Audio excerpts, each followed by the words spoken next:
Welcome to the second week of the course in cartography, and today we are going to talk about visual hierarchy and colors. I remember last year when I was giving this lecture, when we were having the discussion, one of the students commented that nowadays we are not brave enough with colors, and she made an example of what I was wearing last year, and now look again, I'm wearing black and white. So hopefully by the end of this lecture, we will be a bit more courageous with choosing colors. We will have a bit more knowledge of how colors work and how we can use them to make better maps. This is actually one of my favorite weeks. This is my favorite week in this course, so we have a lot of interesting things happening today. Let's have a look at the contents of our lecture today. So for the next 3 hours less, we will go through these. So we will start by talking about visual hierarchy in cartography, and from there we continue to the topic of colors, which is the main topic of today. Colors in general and specifically colors in cartography. We will talk about color theory, and then we will have a short break like last week, and then we will have a guest speaker, Marco Kallio, coming from Aalto University, and he will talk about, he has promised to bring a 2.5 meter long map to the class. Let's see if we can bring that all the way to Kumpula. But he has made an impressive ribbon map of Mekong River, and he has won some awards for the map. So he was kind enough to join us today and walk us through the process he's gone through to make the map. So I'm personally looking forward to hearing his talk. So that will be after our break, and then we will continue discussion. We have a number of topics that we want to discuss. Depending on how the day goes and how the flow is, we will talk about a number of things during the discussion. So many of the slides, I also have Dooli's name. She's not coming today. You will see her later on the last week of the course, but many of the slides are from Dooli, so that's why you see her name in the slides. So you already saw this last week. One of the things we are highlighting in this course, and particularly this week, is that we should see cartography as an art. You know that for thousands of years, different forms of art have been used to tell different kinds of narratives, different kinds of stories. So you have seen paintings, you have seen movies, you have heard music that has a story with it. So we are trying to achieve the same thing in cartography. We have a data set, it has a story or several stories to tell, and using visualization, you want to share that story with your audience. So this is what we are going to achieve. And thinking of cartography as a form of art, cartography combines aesthetic expression and scientific side of things. So it's, as a form of art, is quite rich. And our palette as a cartographer is quite rich. So we have many of the things that, for example, a painter has access to. So we have different colors we can work with. We can draw different shapes. You have points, like we are geographers, we are GIS experts. So we have points, we have lines, we have polygons to work with. Colors is something that we are going to talk about. We have symbols, visual variables that we talked about already last week. So our palette as a cartographer is quite rich. So we don't have any excuses for not making good maps. And let's remember that maps are not just tools. They are media using which we can tell stories. And this is something that we will probably revisit next week. We have another guest speaker next week, Puru Kettunen, that will talk more about this. This is something that we will hopefully have time to discuss later today toward the end of the session, and that is how, well, hopefully many of you have read the article that I shared with you, where they discuss how cartography has evolved over the centuries, specifically as a form of art. And we will have a discussion around how the combination of the modern tools we have, because cartography until a few decades ago was very different. It was very much like painting. So we will have this discussion now that we had a talk last week by Mikael, and he was saying that very often he still draws maps, but that was a different kind of mapping. He was making like also maps for like fictions, for novels. But generally speaking, very few people draw maps by hand. So what is the implication of this on cartography as an art? Is it less of an art because now we just use QGIS or ArcGIS or Python or whatever method you use for creating maps? But this is something we will hopefully revisit today. But let's get to the topic of visual hierarchy. So if you look at this map, what is the first thing that, without like looking too much, what is the first thing you notice about this map?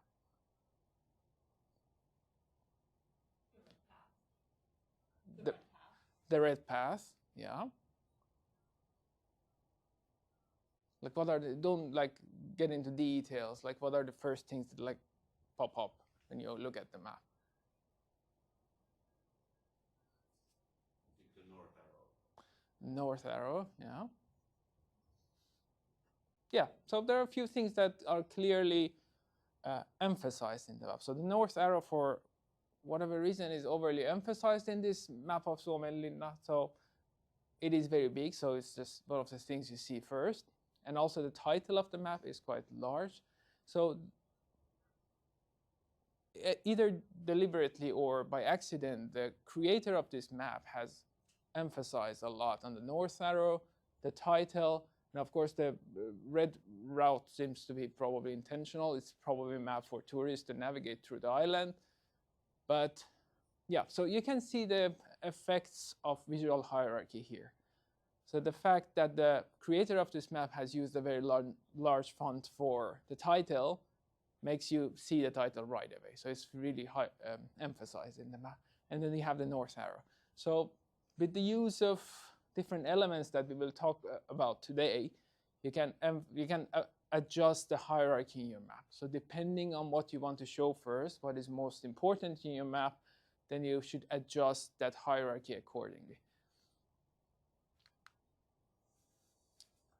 So this is a map we saw already last week. Like here, what do you see first? What do you notice? So there isn't much information. There is a legend missing here, and there's no title. But if you just look at the map, what are the first things you notice?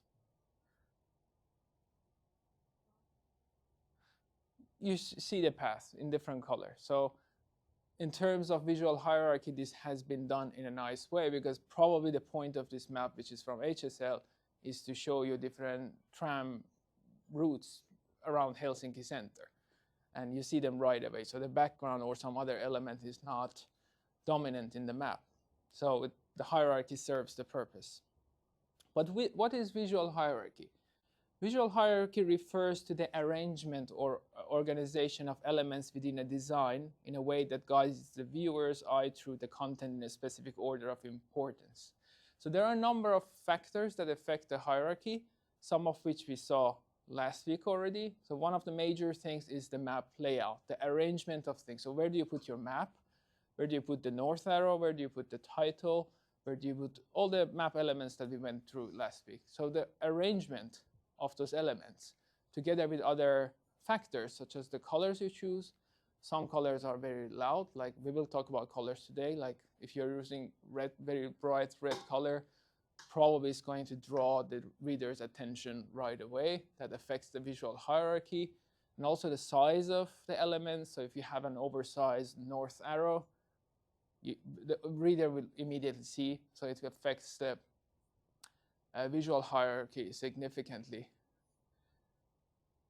So it's you should learn how to use visual hierarchy properly, so that we can create clear and logical structure that helps users navigate and use the map and understand the information that you are presenting through your map. So visual hierarchy is a topic that if you look at cartography courses, books, it comes up very often. So it's a very important topic to learn about. We had this slide last week, but there we were talking about about layout of map and how we can plan the layout. So I have repeated this slide here with a different title. So you go through a similar process when we are planning the visual hierarchy of our map. So it's a lot about the layout, what elements you are including in your map, where you are placing them, what is the size, what is the font, and these design matters that we will cover gradually during this course. But you should make a list. Sorry that the text is a bit small, but You make a list of the elements that you would like to include in your map. Then you think about them again, like shortlist them, ask yourself, do I really need a north arrow in my map? Do I really need a huge title in my map? And then shortlist, just stay with whatever is essential to your map. And then go through this iterative process, make a sketch, make a map, show it to others, get feedback, and then just go through this iterative process until you have made the map. This was also something that Mikael, our guest last week, pointed out as a person who is like working as a freelance cartographer. It's very important for him to show his map to a friend, to a colleague, before sharing with the customer, because the feedback will probably help him produce a better map. So this is the iterative process. So here's an example of the layout. As I said, the layout is one of the main things that can affect the visual hierarchy in your map. So this is a map from Congo, and you can see the elements. So this is some inset map. There are 2 insets, and then we have one bigger map. And this is one way you can plan the layout. We can talk about how good or bad this is, but the point here is that you can produce pretty much the same map, but just moving things around, resizing the elements. And if you just quickly look at this, they might look like totally different maps. And they can tell different stories. But the only difference is basically just the items have been moved around and resized. The colors are the same, the text is the same. So this is an example of how important of a role the layout plays in adjusting the hierarchy, the visual hierarchy in your map.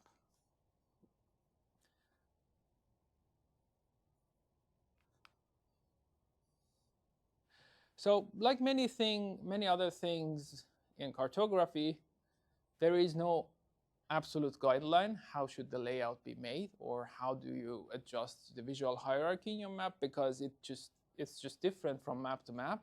But there are a few hints and guidelines that can hopefully help us through planning the visual hierarchy of our maps a little bit better. So one main thing that we repeat quite a lot during this course is the purpose of the map. The purpose of the map dictates which features are highest in the visual hierarchy. So what do you actually want to show in your map? So getting back to that example from the map from Suomenlinna, like, is it a map you're making for tourists so they find their way around better on the island, or is it a topographic map for certain kind of geographical study of the island? So these are really different maps, and the visual hierarchy should be chosen accordingly. Do not overemphasize the non-map elements. So this is a non-written rule that if you are making a map, the core is your map.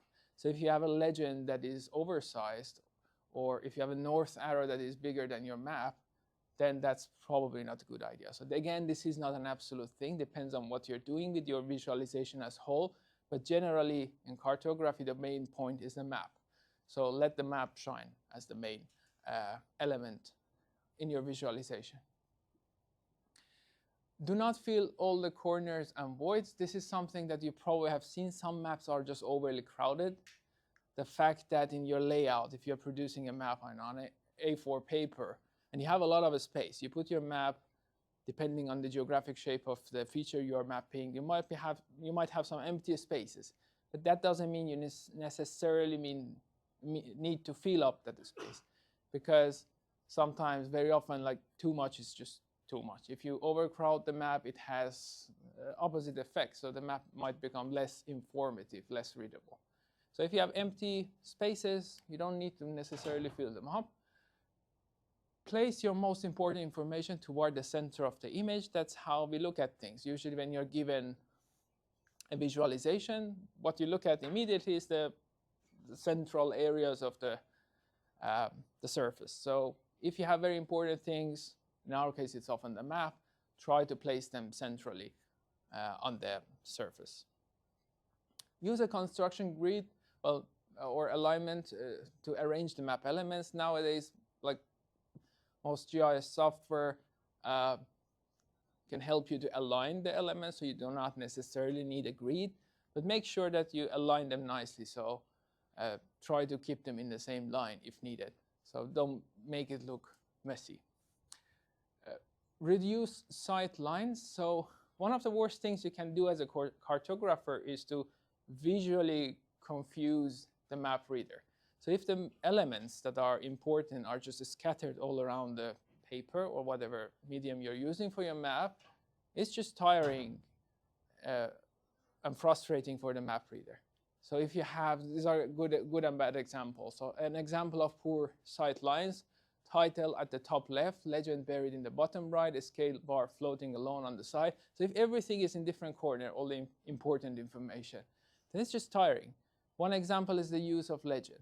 So you might have had the experience that you're reading a map that needs you to look at the legend frequently, but the legend is just very far from the map, somewhere in the corner, and it's just tiring to just go back and forth between the map and the legend. So keep in mind, of course you cannot put everything in the same place, but consider how much they need to look around, the users of your map, to find all the information or all the main information they need.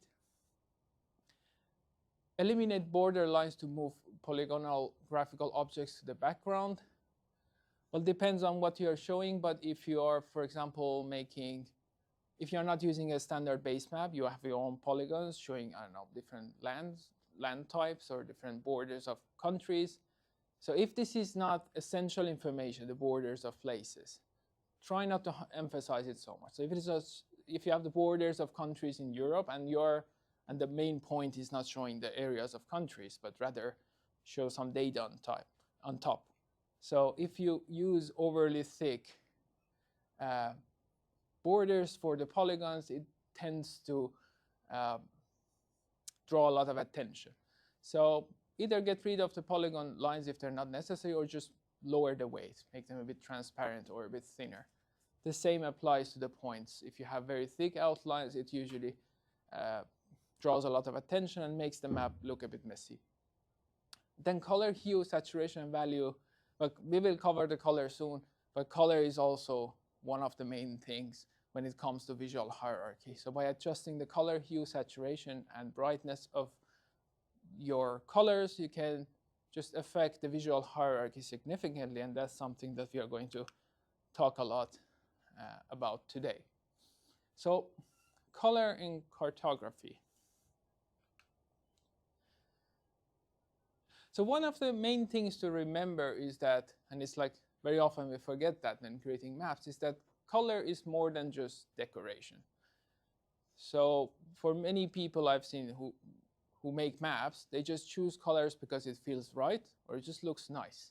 But you should remember that it's more than decoration. It serves a key role in data communication, so you have to be careful how you make your color choices.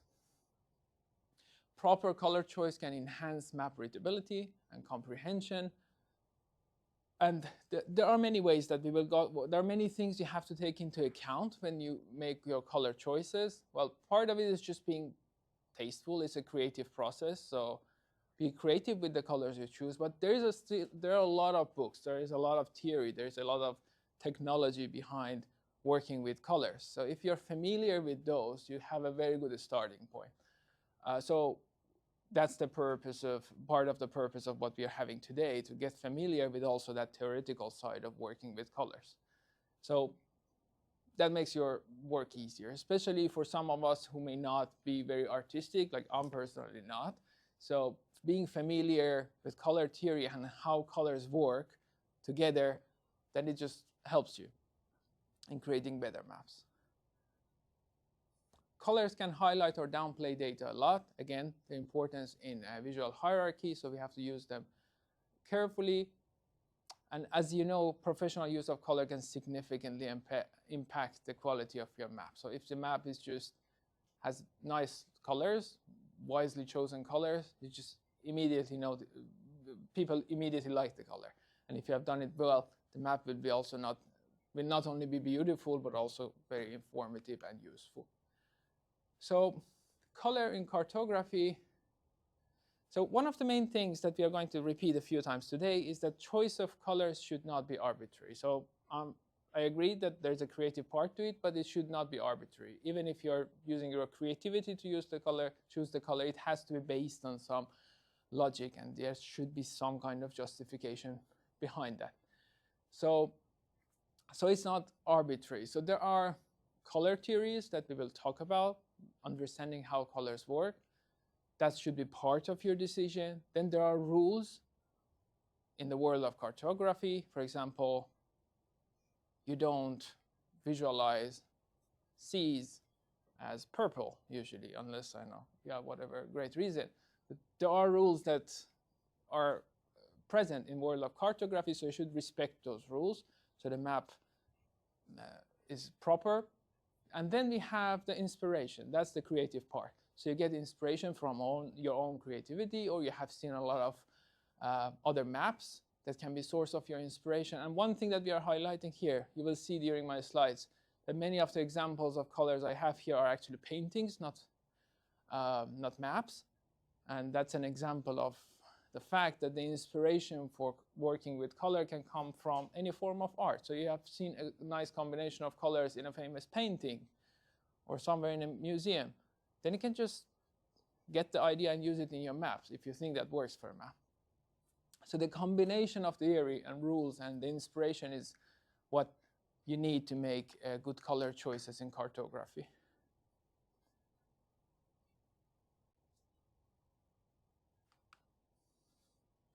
So now we start with the basics. We are going to talk about colors for a while, but let's start with the definition of color. So what is color actually? So color is something at the intersection of these three spheres. So there is one physical side to color, like if you know optics, how the color is, what is color? So it's the interaction of light with how your eye works and the surfaces and everything that we are going to talk about. So there is one physical side to light, to colors. So that's part of what we know as color. And then there's a human perception. So you see green as green because of how your eyes work. And it's very hard to compare how I see green compared to some of you. So it's very hard to do that. So part of the color, a main part of color is just the perception of humans. You're making the maps for humans, and that's a big part of how color is perceived, purely based on the biological facts. And then another important part of color is the aesthetic experience. So it's not only about what color is from a physical point of view or how we see colors, but also how we experience colors. We have different feelings about different colors, and again, we will go through some artworks in the coming slides, and you will see that different colors can give you different kinds of feelings. So the same thing applies to maps. So at the center of this tree, we have what color? We have color. This is what we mean by color in our work. So let's start with the physical side of the color. So what is light?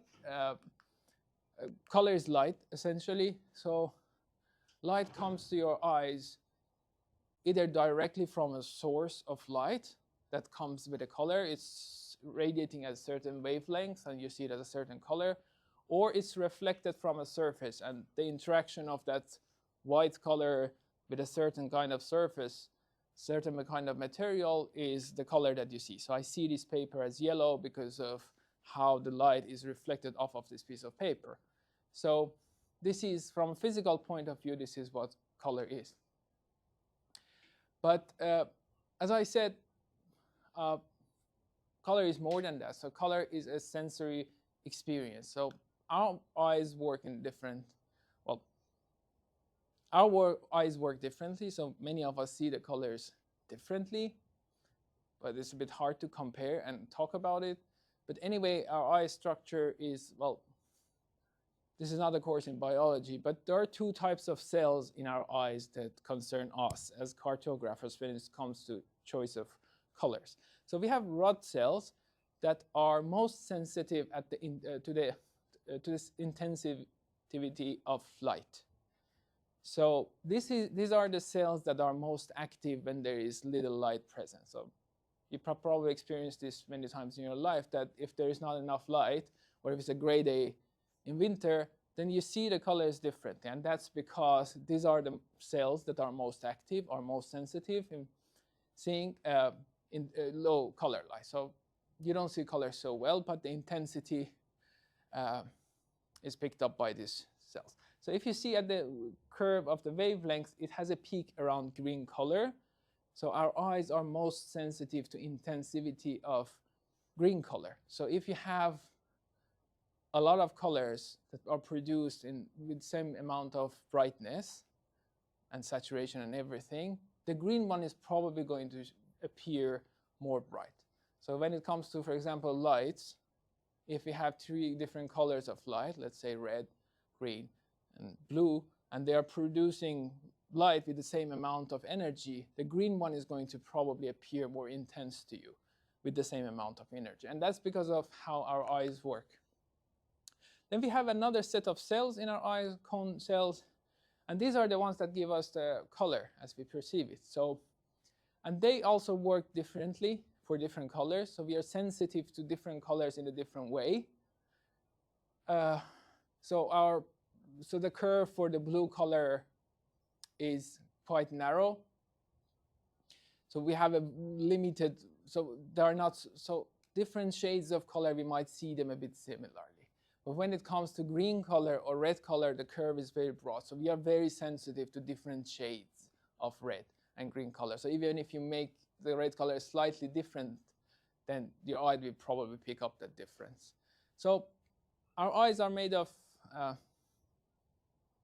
probably many types of cells, but these 2 cells are affecting how we see colors in terms of intensity and saturation and hue. So this is an example of how a colorblind person would see the image on the left. So we might have some colorblind people living in the class. It's quite common. Was it like 5% of population or something? And it's more common among men. So many people might see this image as the one on the right. So we will talk about this later on, but the combination of red and green is not recommended in any kind of visualization because it's not accessible for colorblind people. So a big part of how we perceive color is just pure biology because our eyes are working a certain way. But another part, so that we cannot control. So the way the color works physically, that's how our world works. We cannot change physics. We cannot change the structure of our eyes. But one thing we can learn about those and take them into consideration when creating maps. But one thing we have a lot of control over is the aesthetic part of the color. So understanding how the aesthetics work and trying to make our maps as aesthetically pleasant as possible. So we will talk about this a bit more.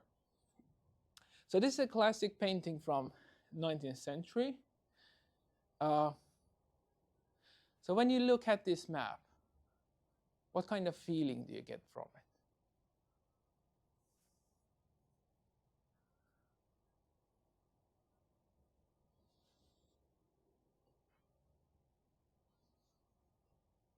Without overanalyzing the image and what you have in the painting, just purely by the colors, based on the colors, what kind of feeling does it? What is the painter trying to communicate for you? Is it a happy image? Is it supposed to be somehow exciting or? Yeah, a bit of sadness. Yeah, so the painter has used mostly different shades of blue colors. Even the yellow is it's not the most vivid blue. It doesn't have high saturation. So you can see the point the painter was trying to communicate how the room feels like, how the person is feeling like. So even like the skin color, it's not supposed, there is no realism here. There's not so much realism here. So the skin color is not, I don't know anyone who has that kind of skin color. So it's not supposed to be realistic, but it's supposed to be more like naturalistic, trying to convey the feeling in the room and how the person is feeling. So you can see the color is making you feel a certain way. This is by the same painter. It's also by Lautrec. And you can see that the same painter for a different purpose has made a different choice of colors. So the first one was just some painting made, but this one was supposed to be, this is a poster of some event in a cabaret. So the purpose is to, of course, draw attention of viewers because you want to, this is an advertisement, you want to bring people in. So the color choices are very different. You can see the same painter has used very warm colors. You have very high contrast between the black, the outfit of the man in the picture, and the red scarf. And then the background, you have orange, which is very warm color. So that is something that is very often used in advertisement, to just warm, very loud, bright colors that draw your attention. So same painter, different purposes, and different choices of color. And you can see the feeling of the maps. The images are very different. This is another example. This is a well-known journalist from Russia who had worked. She passed away in 2006, and this was made in her memorial. And yeah, so just even if you know nothing about this journalist, if you look at the map, you get some kind of, if you look at the picture, you get some kind of feeling. So what are the things you feel, just purely based on how the image is presented and the colors that are used?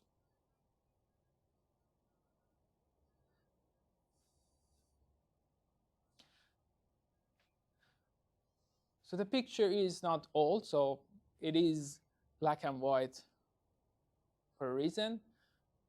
Black and white, for me, it could mean that the person had passed away, so it can have something to do with that. And then if you know a bit of geography, you probably recognize the country that is on the map. It's Russia, so it's a Russian journalist who had worked a lot with like human rights and related topics.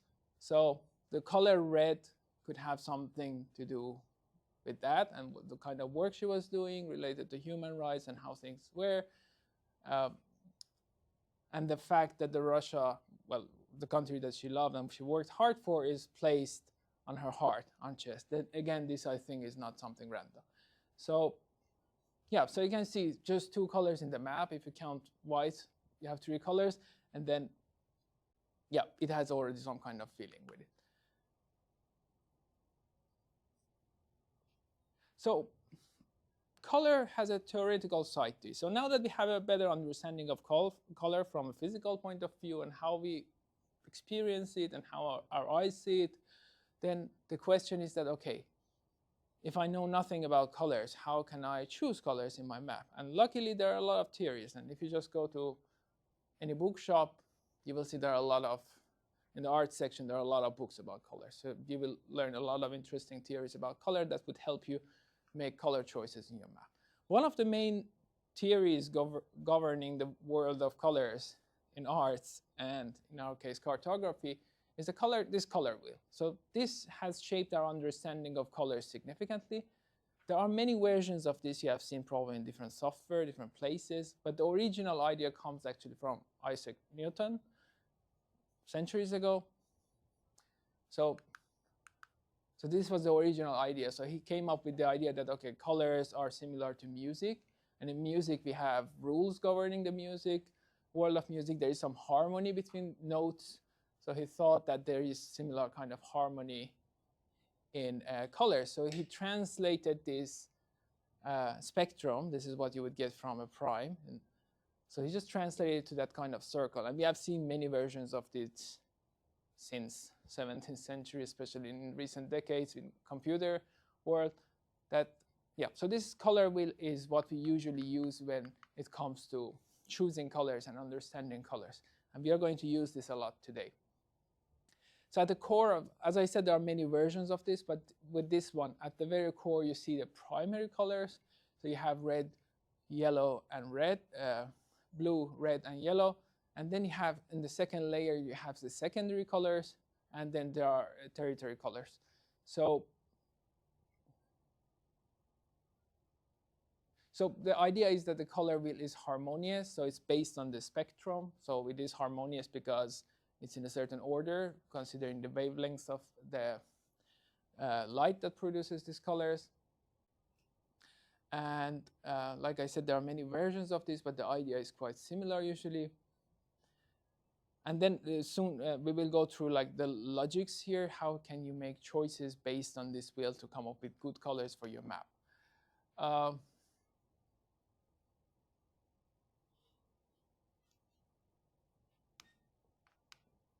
Yeah, so this is one version of this same concept, this color wheel that you very often see in different software. So you can see it in anywhere like PowerPoint, Word, QGIS, ArcGIS, anywhere. So some version of this is present.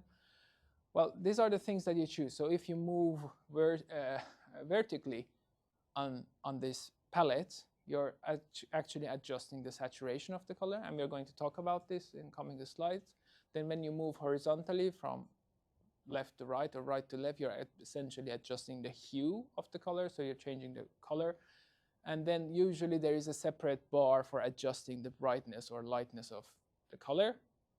And then we have different color systems that we will go through briefly today. RGB is the one that is most commonly used in computers. It just defines different colors for screens based on the combination of red, green, and blue values. Then we have the hex code that is very commonly used. For example, if you're familiar with Python, you see that hex works very nicely with different libraries. This is just a different way of representing colors, and we're going to go through that soon. So color properties, we have hue of the color, so it's essentially different colors, different wavelengths of colors. So you have red, you have brown, you have green. So these are different colors. So that's what we mean by different hues of color. Then we have brightness or lightness or intensity or even color value.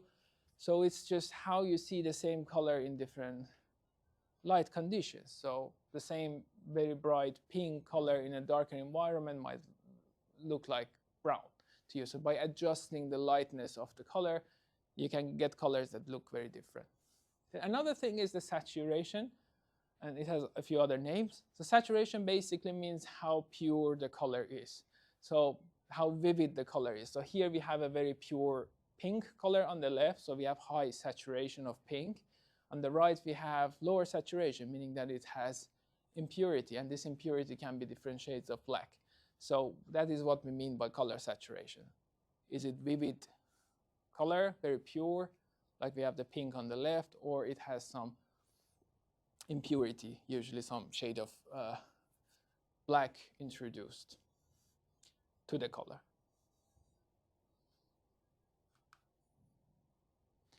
So we have talked about, we probably have seen this in different GIS courses, that you can use these visual variables to visualize different kinds of values in your data. So very often if you have qualitative data, you would visualize them on your map using different hues of color. So if you have land use data, this is qualitative, like commercial land use is no better or worse than a farm. So you don't choose the colors based on some hierarchy, but rather just applying different hues. So you would show the farm as green and the commercial areas, I don't know, as brown or something. So that is very often used for qualitative values, but these work nicely with numerical values, and you have seen this in heat maps, different kinds of graduated color maps, that by adjusting the level of brightness or the level of saturation, you can imply some kind of hierarchy or order in your value. So it works very nicely with quantitative columns in your attribute data. So yeah, so these are examples of same colors. We have 3 slides. By just playing with the level of brightness and saturation, you can get very different looking colors. So these are, if I just ask you what color this is, you would say green, but these 3 greens look very differently. So even if you choose what color hue you want to go with, it might be obvious that, okay, you're going to represent your forest on the map with green color, but still the question remains, what green color? Because there's just infinite number of green colors you can choose from. So now we go through some of the ideas that in world of color theory that might help you with choice of colors. So as I said, if you're a person like me who is having a hard time choosing colors, knowing about these rules of colors then can help you choose proper combination of colors. So one family of colors can be analogous to each other. This essentially means that they are similar. So if you remember that the spectrum or that color wheel, these are colors that are next to each other. So they're harmonious because they come in similar wavelengths. So if you have a hard time choosing colors, that's usually a safe option because, well, of course, depends on map, but they usually go well together. So here you can see a combination of analogous colors. So if you look on the spectrum or on the color wheel, these different kinds of green and yellow are around the same area. So these colors usually look nice, but the map or the image looks calmer because of the harmony in the colors. Yeah, so it has some subdued, quiet effect on the design.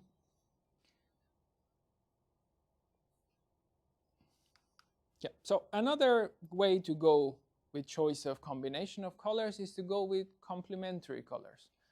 So they're not analogous anymore. They are actually very different in terms of where they are on the color palette, but they complement each other. So you get a nice, but they look nice together. So if you look at this map, well, this is a map of Florida. It's not, the purpose is not to be a map, but just rather like from a book or something. So, but yeah, I like the color combination. I guess most of you agree that they look nice together. And the reason is that these are complementary colors. So what do we mean by complementary colors? So they are located directly opposite each other. If you remember that wheel, so the color, we will have a visualization of this later, so it will make more sense. But if you think of the wheel, all the opposite colors are complementary to each other. So they usually look nice. Well, one thing is that they have a lot of contrast because they're like opposite of each other on the wheel. So if contrast is what you need in your map, if you want to really like distinguish different elements, then complementary choice of colors would be nice because you get the contrast, but also they are harmonious. They don't look bad. So this is what you see. You have blue and red and a darker shade of blue there. So these are examples of complementary colors, and there are infinite combinations of them because you can just go anywhere on the wheel and there's always one opposite. So there are many combinations of complementary colors you can get from the color wheel. So in cartography, such colors are often selected for example, different kinds of choropleth map or heat maps, and are sometimes known as diverging color schemes. Yeah, so probably you have seen examples of such colors on a heat map where you have the cold spots or like colder areas in your map represented as some shade of blue, and then the hotter areas or where you have higher density of certain values, then you have some shade of red. So complementary colors can, for example, work nicely with heat maps or different kinds of density maps. Then we have polychrome colors. So polychrome colors basically means that you have a bit like free hand with what colors you want to choose. So here, if you look at this combination of colors, which is a poster from a museum, and you can see that the colors do not really, well, you have a combination of colors. So you have some colors there that are complementary colors, but then not everything is following the rules. So it's a bit like random colors, but they're going nicely with each other. So if you look at that map, it is full of different colors, but at least to me, it doesn't look bad. So what this means is that you do not, if you don't know what to do, of course, you can just follow analogous colors or complementary colors that work with you, but there are polychromic colors that on the palette, they look a bit like randomly located next to each other, that they don't have any obvious relationship, but they can still look nicely together. So this is something that we do, for example, on a daily basis when you're choosing your clothes or just trying to match things. There are colors that look nice together. And that, how do you learn that? Part of it is just a matter of your taste, creativity, but also getting inspiration. So if there are a certain color combination that you like from these, so for instance, I like how the yellow and blue are working together here, then you might come up with the idea of using it in one of your maps. So inspiration is a great source for coming up with polychromic colors. Then we have monochromic colors. As you can guess from the name, it's just basically one hue of the color, a hue of color. You just adjust the saturation or brightness. So here on the painting you see up there, you have a bridge just shown with different shades of blue, a bit of yellow maybe there too, but it's very monochromic choice of color, and it works nicely. So usually it's just one color, but sometimes you might have it starting from white, then ending with some like black. So here you can, for instance, see that this is a monochromic map, but the text is almost white, and then the outlines are almost black or very dark color. So it's just one color usually, but optionally you can start from white and with black. This can be something you might, for example, need in a heat map, starting from with whitish tones and then darker.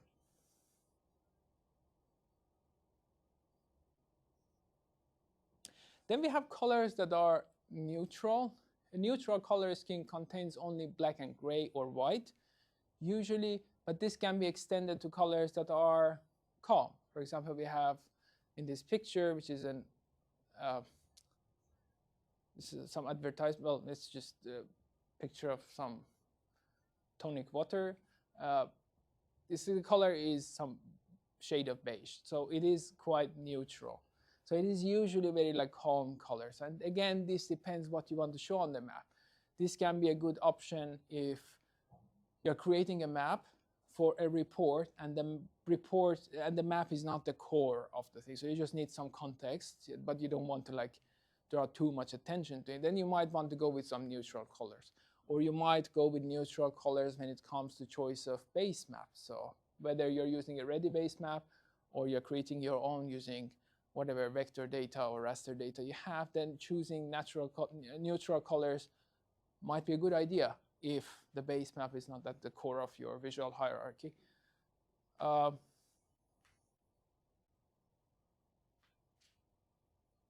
Yeah. Another thing about the choice of these colors, we are going to talk about the topic of map media. So one of the major things we need to consider when choosing colors and later on making different cartographic choices is to know where your map is going to be printed. Is it going to be shown on a screen? Is it going to be on a projector in a big classroom like this? Or is it going to be printed on a paper? If it is a paper, what color paper, what size of paper, what printer you're using? So if you're going with black and white printer, for example, neutral colors work.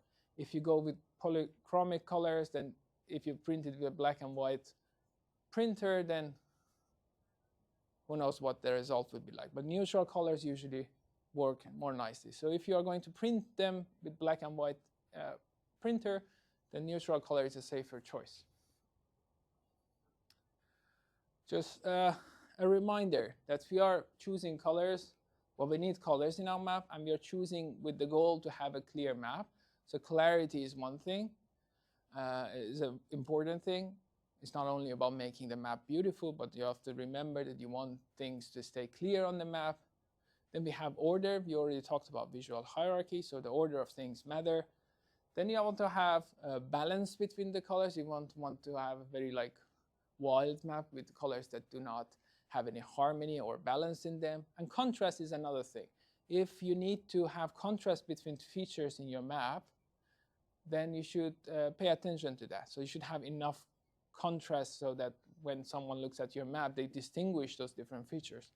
So if you go with very similar colors, that might become tricky. So remember that. So this is a simplified version of the color wheel coming from a cartography course. So if you feel lost, you're looking at that big palette with big color wheel with infinite choices. This is a simplified version of colors you can choose from in your map.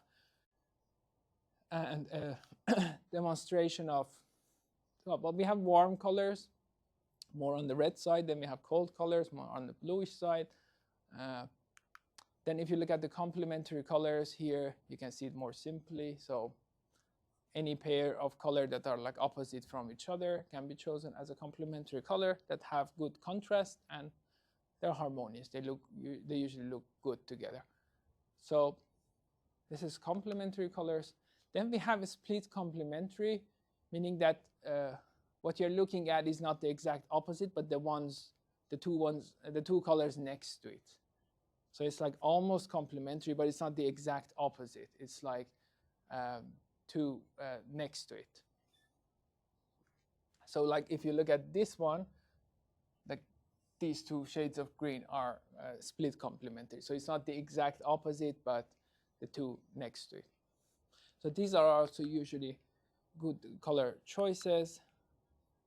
Like this is an example of a complementary color. So that yellow one with these two colors are split complementary colors.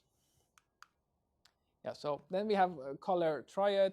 So the idea here is that the three colors that have equal distance from each other on the wheel. So the distance between each pair of these colors is equal. So this is considered as color triad. Again, this is something that usually work well. This usually works well in math. So they look nice together. But again, you have to have some sense and see how it works in your case. But these are some of the rules, some of the theories that work well for choosing colors. Colors in maps and some considerations. So as a rule of thumb, high contrast is good in your map, usually, if you want, because usually the purpose is to make features distinguishable from each other, and for that you usually need some good amount of contrast between colors. So here you can see the contrast works nicely. There is no legend, we don't know what this map is, but if you just look at these polygons, you can see probably there is some kind of hierarchy in the values. I don't know what they're showing, but this can be like different states of a place. For example, it can be showing like different population density in different areas. But at the same time, it has a nice contrast with the background. I don't know what it is, can be sea or whatever area, and it works nicely. And here they have used colors that are harmonious with each other. So if you look at the colors, you have contrast, but they don't look wild. They look nicely put together.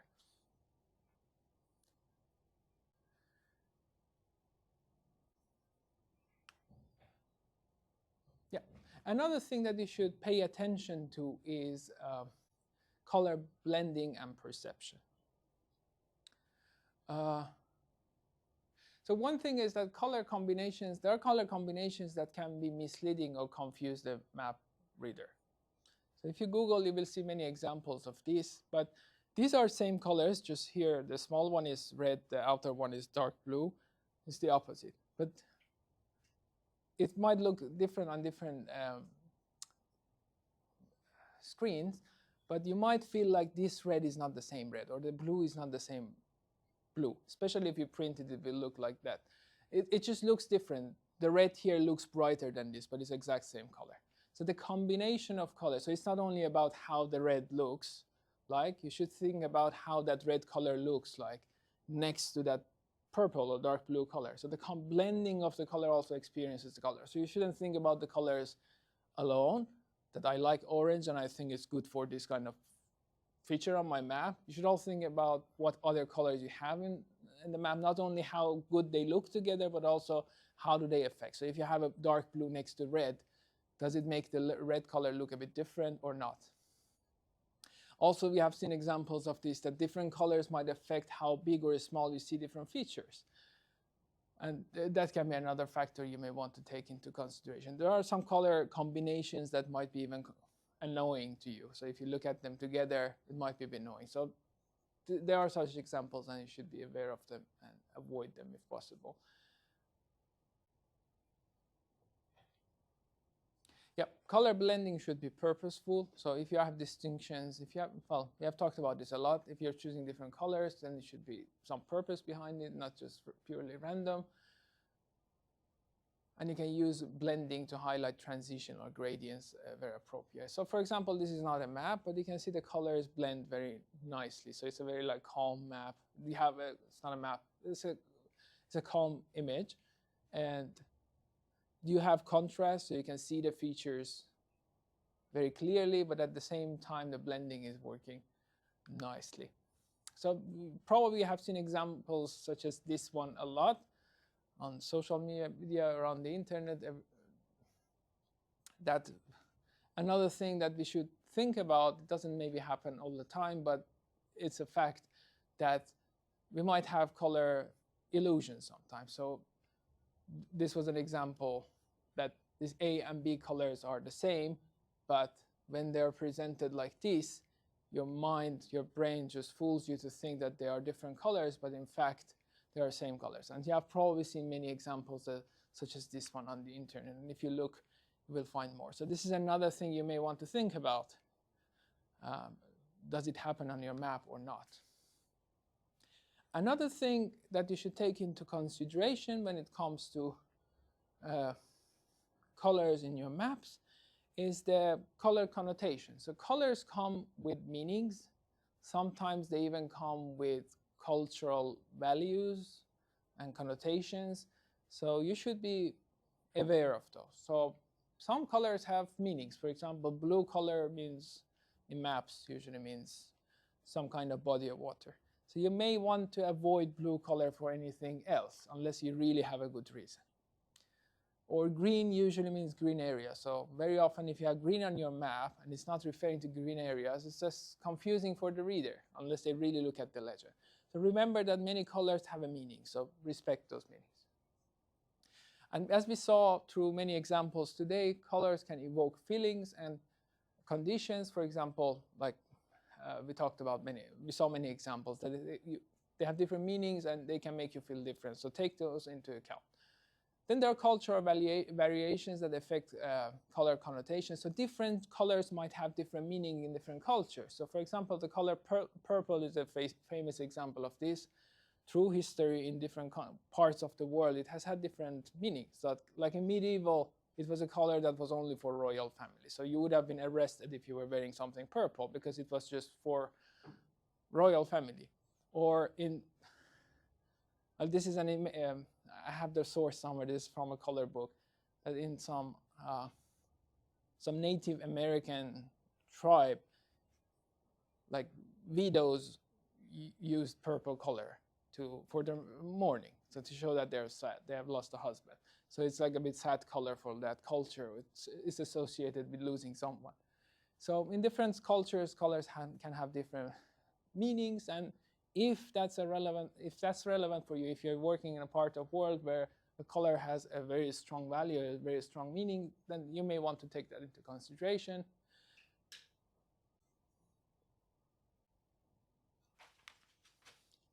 Yeah, I mentioned this already earlier. Color blindness is more common than you think, and many people cannot distinguish certain pairs of colors. One classic example that they tell you to avoid in almost every cartography book is the combination of red and green. So there might be even some people sitting in this class who cannot read this number here because it's just hard to distinguish between red and green if you're colorblind. So take that into account. Nowadays we talk about accessibility, and we want to make things as accessible as possible for most of us. So it also applies to maps and people who have color blindness. So try to avoid those color combinations, at least in critical parts of your map. If you're unsure what is working or not working with colorblind people, if you Google, there are a lot of online tools. You just upload your image.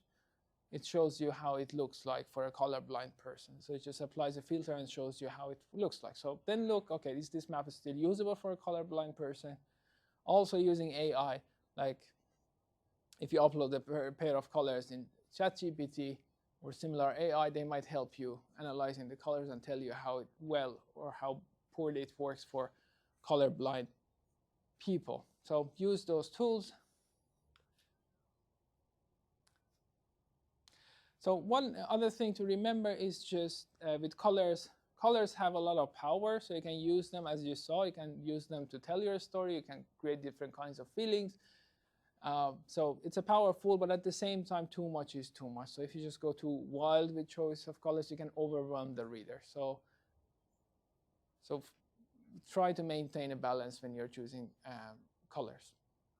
And if you remember from first week, when we were talking about visual variables, there are a certain number of classes of colors that can be easily distinguished by a user. So if you have 50 colors in the map, it's just impossible to use that map because there's just too much. And probably doesn't look so nice if it is. It can be a bit overwhelming. So the key here is to find a balance.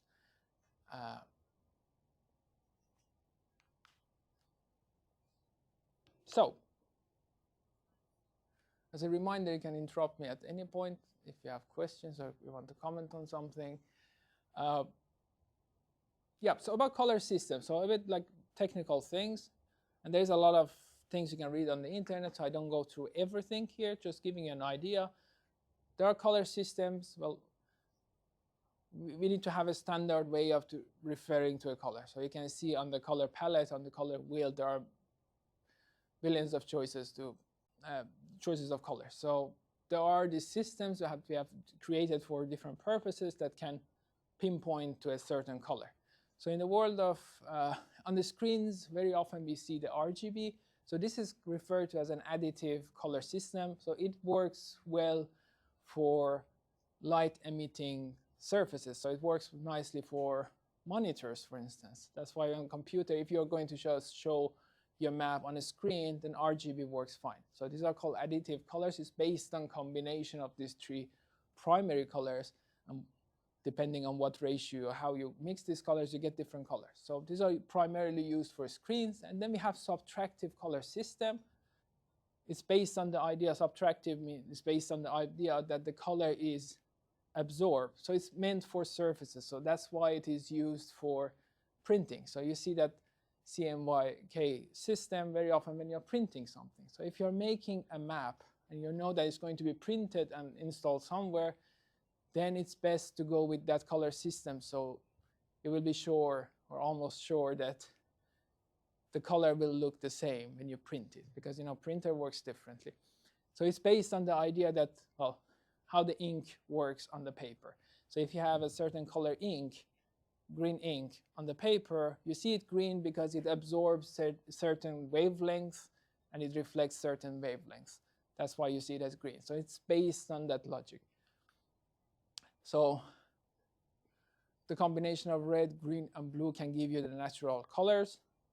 Probably if you have worked with remote sensing, you have done this. If you just extract the red, green, and blue bands from your satellite image and you just add them up using a simple map algebra analysis, you can just get the natural color. So that's how RGB works.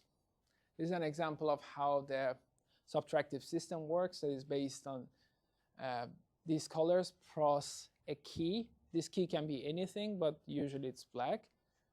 The idea is that the combination of these three colors at full saturation would give you black. But in real life, if you combine these three types of inks, it doesn't give you black. So very often printers also have a black ink separately because the inks are not perfect. They have impurities, so if you mix them, it becomes usually some muddy brown color. But anyway, it's based on this color, it gives you a natural color at the end. Another thing to think about is the color gamut, and that's essentially. Sorry, can you go back to the things? I didn't really understand what you mean. Like there's a key there, you have to put all the four images together. How does that work? Yeah, so the color is defined by a value for each of these values. So you have the three primary colors plus a color for example, black. So yeah. What does the amount of black mean? Like in the image? Like if I put more black, is it more saturated or something like that? You increase the saturation, essentially. Yeah. So these are colors that are available to you on different. So if you buy a new monitor, there are many colors to choose from, but does the monitor show all those colors the way they should? It should. So the color availability is different. So this can be for a monitor, for different kinds of screens, or if you're printing, again, that printer has a different color gamut. So whatever color you choose may not be printable with the printer or may not appear the same way on your screen. So that is also something to think about. Check out what are the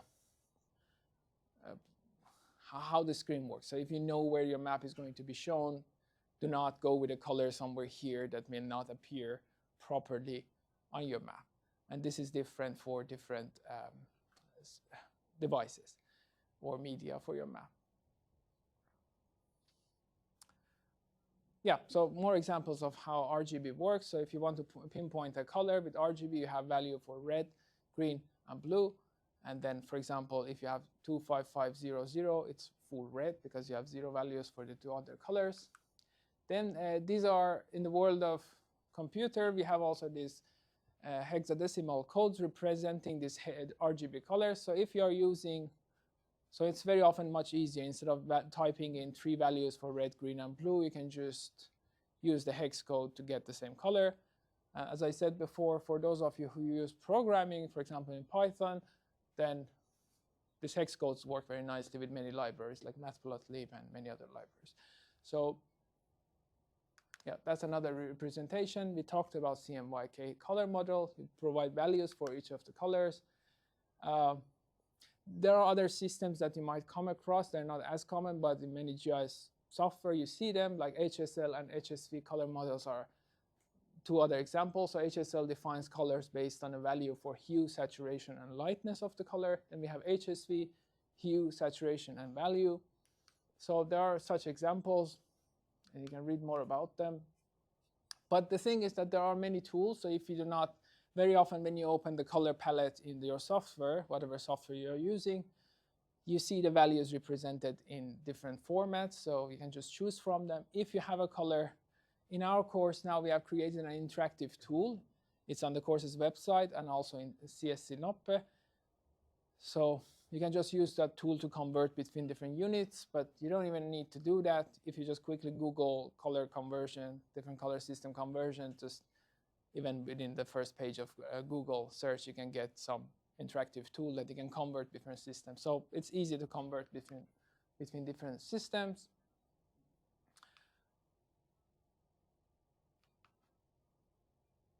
Yeah, and this is from actually Tuuli. She usually says that there should be always a bit of red on the map, and that's based on how our eyes work. We saw that curve of how our the cone cells in our eyes differentiate color from differently, and we saw that the red has a very broad curve. So our eyes are very sensitive to red color, and usually it draws our attention very quickly. So very often in maps, so this is not a must, but very often in the map, some shade of red is used because it draws some attention.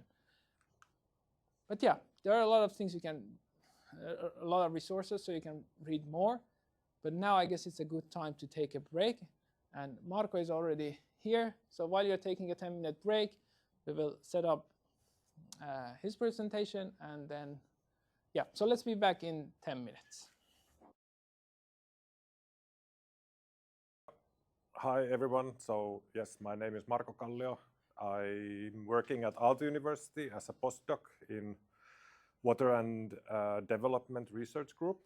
But my background is in GIS, so I did my master's in geoinformatics at Aalto, and I did my PhD in Aalto about geoinformatics.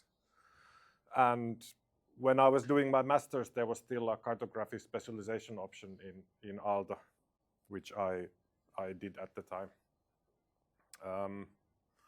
But yeah, I'm here now presenting this map called Ribbon Mekong, which is here.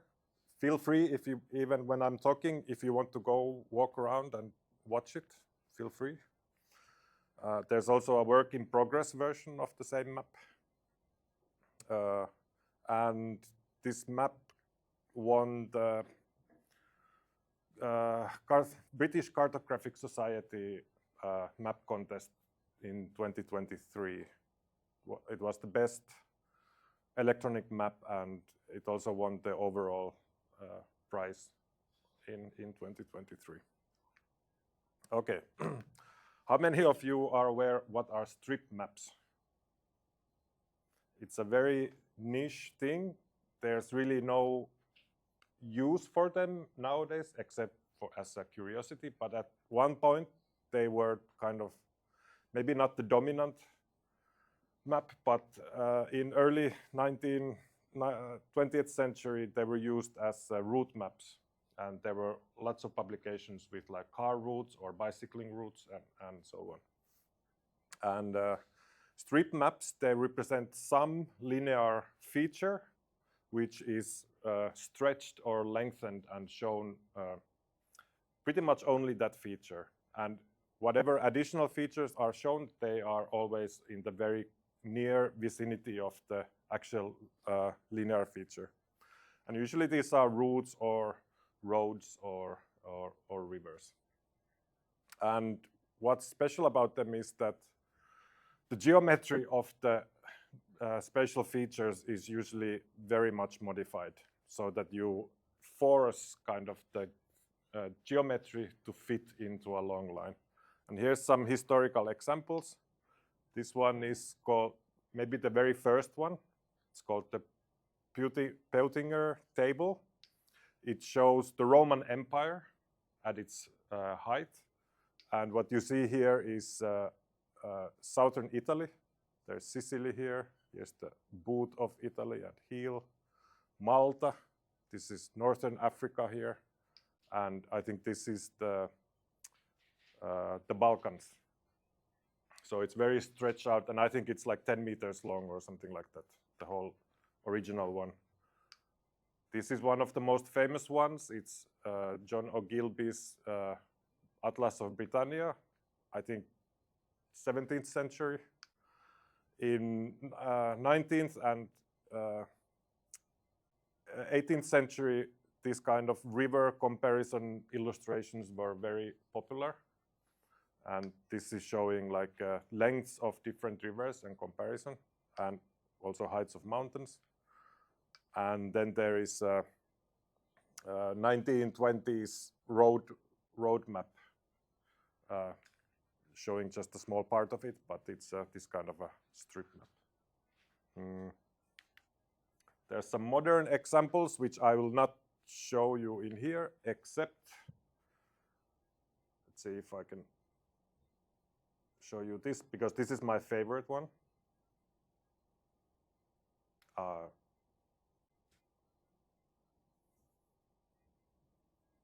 you don't see the video? There's a nice video. Is it possible to show? Okay. Well, I think we will share the slides and You can just drag it to this. Oh, it's okay. Okay.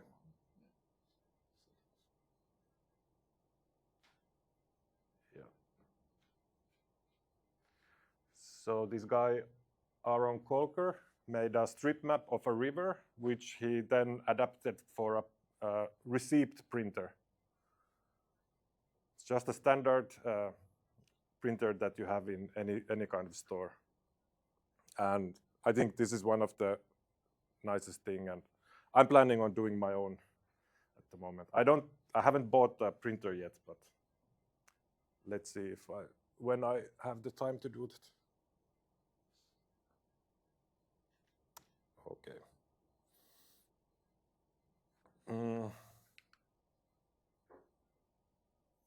There's one example, the only strip map I know of Finland, this guy, Martti Grönros. This is an example of his very highly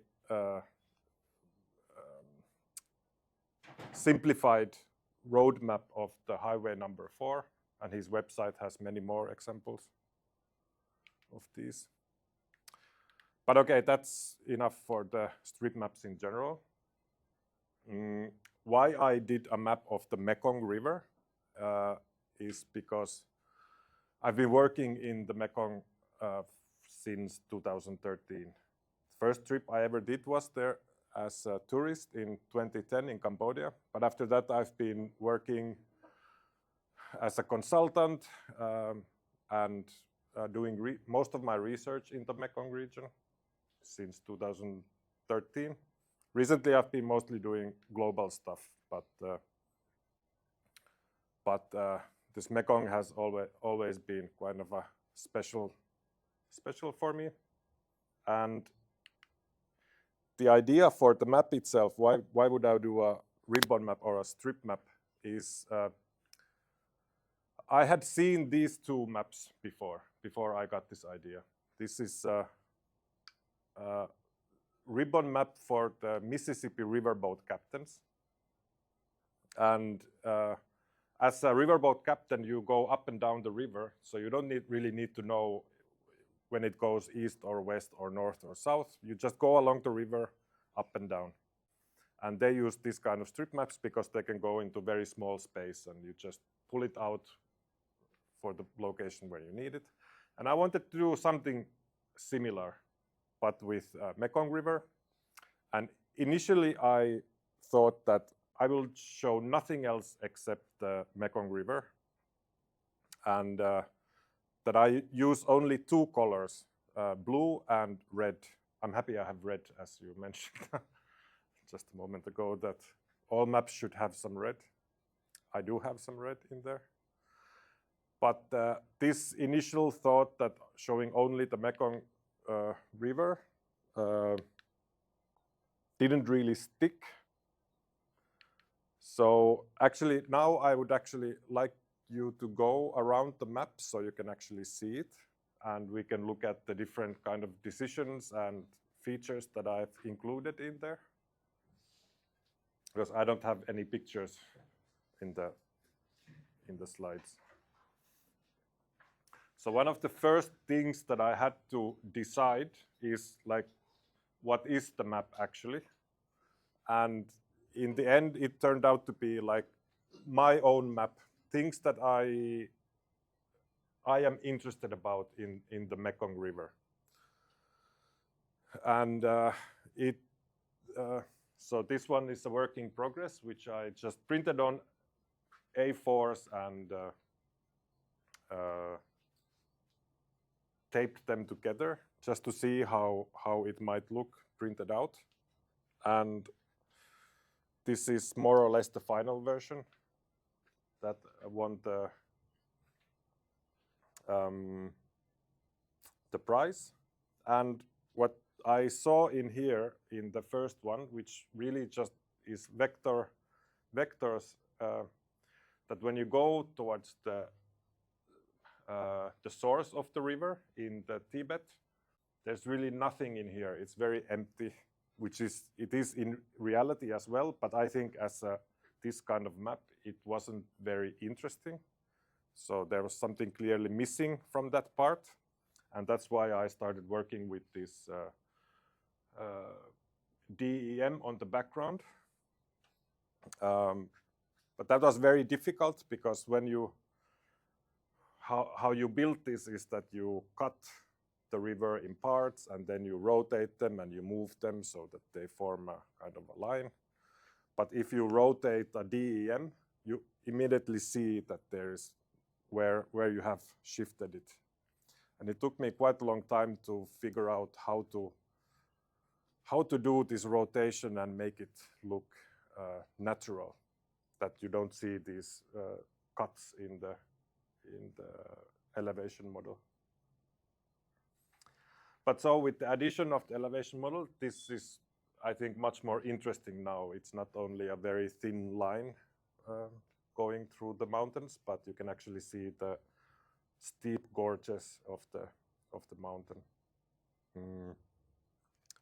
For a while, I also thought that maybe I would use only the hillshade. But then in the delta, it's completely flat. So the hillshade there's like nothing in there. So that didn't really work out either. And having like a color scale from the delta sea level to 5,500 meters, I think it would be a little bit boring. So the colors are actually now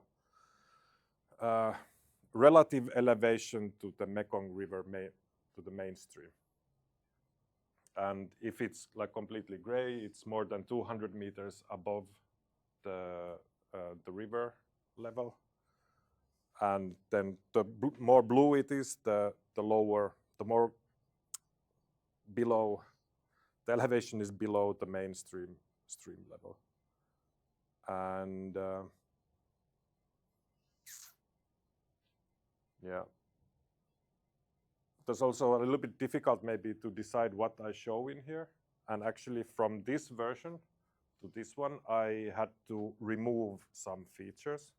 So the work in progress, it has this, it's showing deep pools along the river, because during dry season, fishes take refuge in the deep pools over the dry season, and when it floods again, they continue to move. So I thought it was an interesting feature, but it didn't really work out in this new version with the DEM.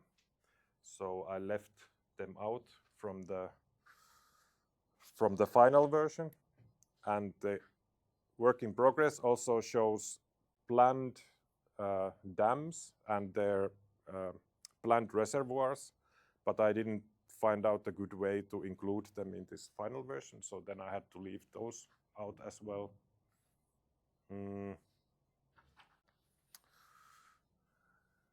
Yeah, and all these texts around the map, they show or they tell things that I have found interesting about the Mekong River. And for these, I actually read 3 books to come up with some of the content in them. I don't know much about the Chinese side part of the Mekong River. I've always worked in the lower Mekong. So especially in here, I'm almost completely dependent on those books, on what is shown. Yeah. I just wanted to ask if there is a specific reason why you start at the bottom and not start here. No, there is no particular reason, but I think it works fine because Mekong is mostly starts from the north and goes, drains to the South China Sea in the south. So then this is kind of also north-south location. So, and the idea kind of going up a river, this map kind of has a small story. It starts from the delta, so going up a river, then moving up also on the map. Yeah. So that's how that came up. But some other people have also asked why do I start from the bottom and not from the top? Just make it up. Yeah. Yeah. And what else? Well, I guess, do I still have time? Yeah, you do. I know, okay. I have a question about Yes. the projection. It's such a large area. How did you handle the projection? What were the considerations? Well, about the projection, this one is with the VGS 84. And you can see it's much shorter. And as you know, as you go towards the north with the geographic coordinates, the things get enlarged when you visualize them, like with the QGIS. Actually, yeah, that should actually make the river longer, because when the parts that go east or west, they should get longer.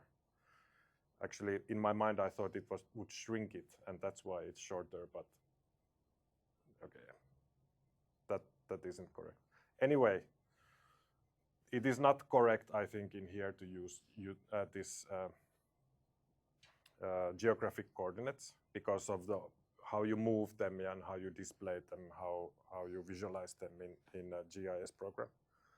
So then I decided to use the UTM because UTM zones are north to south and they are more or less accurate on a certain band.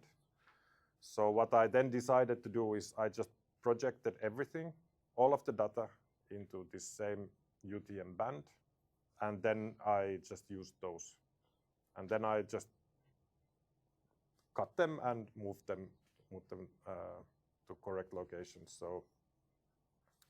So there would be kind of minimal distortions along the entire river length. I'm not sure if that's the best solution for that, but at least it's consistent across the entire length of the river.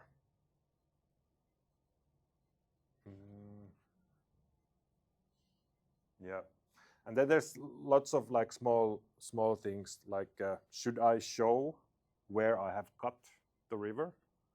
In here, it's like really visible. You see there's a dashed line, and it's showing north arrows, and it's even showing the angle, how I've rotated the map.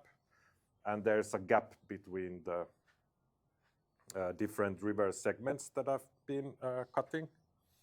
But on this one with the DEM, I, for example, couldn't separate them in order to have it as close to reality or as natural as possible. So in here, the cuts are not separated. And here it no longer shows the angles of the rotation, but it does still show this north arrow. I think if I would now redo this, I would omit all of the information on where I have cut it. So that's what I would change. There's also some other things, for instance, these inserts here showing kind of the dams and the locations of the dams.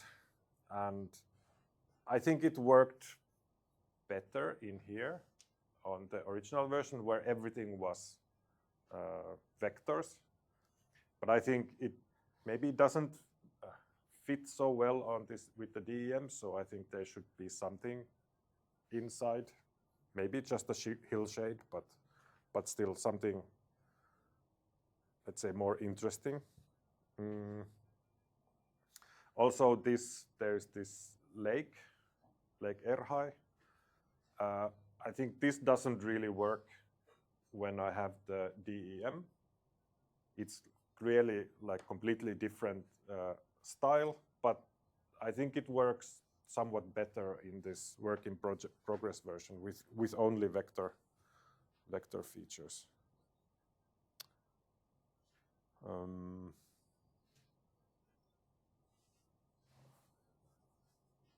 Feel free to ask questions. How long did this take you to make? Months. Months, like real working time. There was a lot of, because I had never done anything like this. Initially I didn't know how to do this, so I had to figure out how to do all of this, especially with these rasters. I think that took me like a month of like real working hours.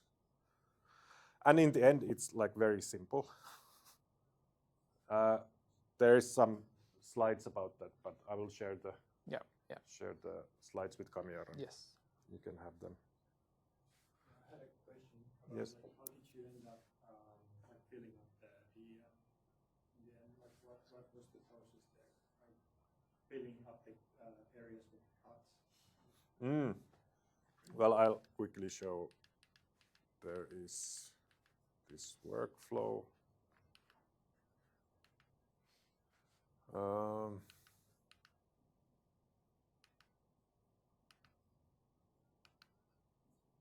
Yeah, so when we have two conflicting rasters, and for me, I have these river features here. These red lines would be the river center line. I can calculate the distance, like a distance raster around the area that where the cut is, and it's just the weighted mean between these two, and the weights are given with the distance from the river. Okay. It does result. It's not really perfect, and I can show whoever can see. It creates artifacts. So in here, when I have the first cut, you can see how the river actually went. So this part is imprinted in the. So it creates this kind of artifacts. And there's another one, I think somewhere here, where I have a cut that shows that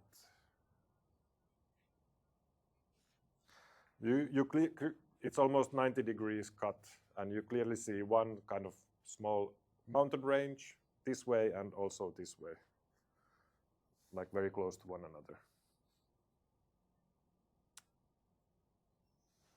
Well, yeah, here you have this. forms a small cross in here. So there's this kind of artifacts. And I have an idea of maybe using topographic position index in addition to the distance weights, that maybe that could help a little bit on the blending, but I haven't tried that yet. And originally, yeah, I had all these ideas that I'm very strict on rules, like only showing the Mekong itself and so on. But then I added this Tonle Sap in here, which is a kind of an integral part of the Mekong system, but it's not really the Mekong mainstream. And for example, this golden triangle here, it has some golden color. It's not only red and blue.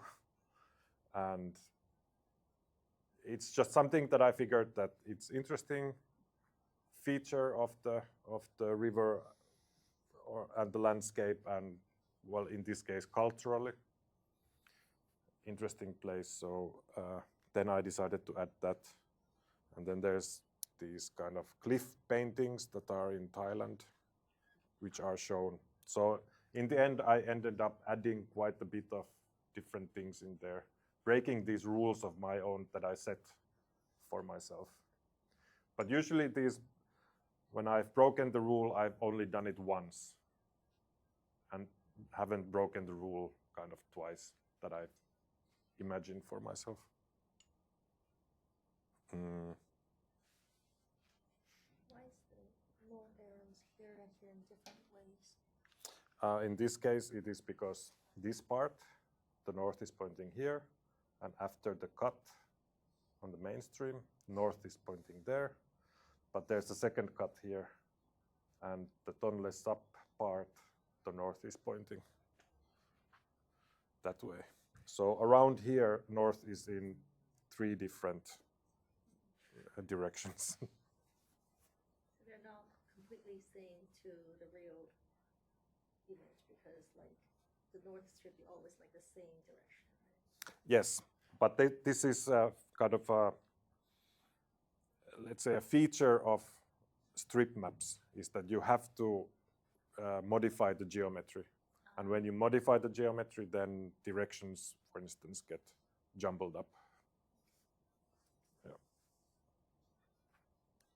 Maybe one very practical question, because in this course we talk about like different tools that you can use for cartography, software, programming. What kinds of tools have you used for creating this?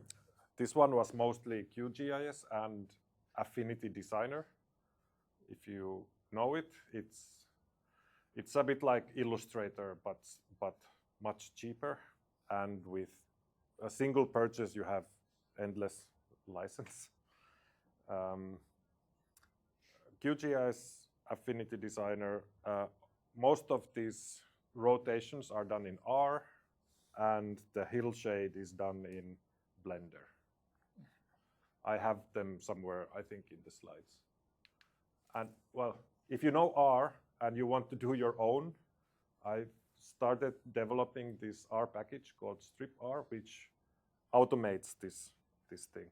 So here is an example of a bicycle ride that I've done, and with this tool, automatically I can make it like a long strip. And with this, actually, you don't have to make it a long strip, but you can modify it into an arbitrary shape. And here's just one example of a map I made for the 30-day map challenge in November using this tool and, well, Blender and Affinity and so on. But this is the actual route, and this is kind of, these arcs are made with the tool. And I've started this kind of river comparison map kind of thing, which is what I think is my maybe next bigger project. And these are major rivers in Asia. And this was 100 lines of R code using the package. and I could straighten them, process all the rasters and vectors, and make the hill shade and make the visualization, like 100 lines of R code. So it's quite, let's say, not too coding intensive tool. Yeah.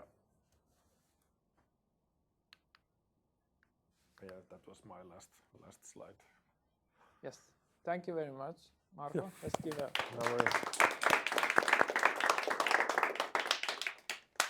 Yeah, this is a very impressive map, and I was very excited knowing that you're coming here. Yeah. And today we have been talking about colors, as you noticed when you just arrived, and I can see the colors working very nicely in your map, so very well done with that.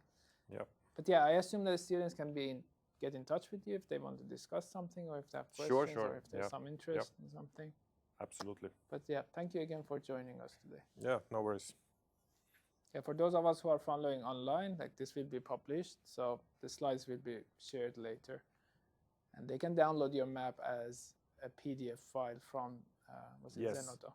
I can send you the link. Yeah. Yeah. Okay. Yes, thank you. Sure. So let's take a few minutes of break until we transition to the next part of our lecture, where we'll have a bit of discussion, and that will be it for today. Yeah. And this is 6.5 meters long. Okay. And 40 centimeters wide. And I think this one is maybe 5.5 meters. And well, it fits like on the width of A4, and because I added the DEM, I had to make it wider to fit in all of the stuff.